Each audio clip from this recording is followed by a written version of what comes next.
Proposition 31 looks like a budget act, but it's really a wolf in sheep's clothing.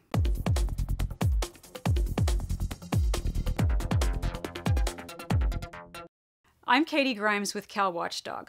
Proposition 31's a little confusing, but here's everything you need to know. Proposition 31 appears to be a ballot initiative looking for a problem to fix. It claims that the annual budget cycle in Sacramento is such a big problem that a ballot initiative needs to create a 2-year budget cycle. What Prop 31 would actually do is take tax money from the suburbs and put it into the big cities and school districts to pay off their debt.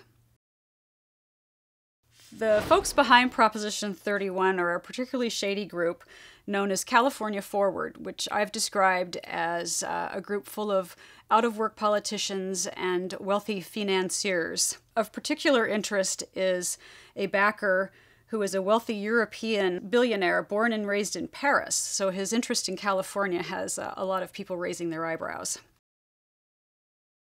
There are 3 critical categories to Proposition 31 should it pass.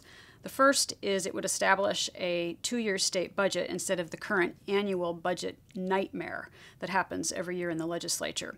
It would also prohibit the legislature from creating expenditures of more than $25 million without first providing a funding source. Sounds good. Prop 31 would also allow the governor to unilaterally make budget cuts if the legislature fails to make the necessary cuts, and would require the establishment of performance goals for budget items such as performance reviews of all state programs. Also sounds pretty good. Prop 31 would also require the publication of all bills of at least 3 days prior to being voted on by the legislature. And this is a problem in Sacramento since there's many bills that are gutted and amended at the last minute before being voted on.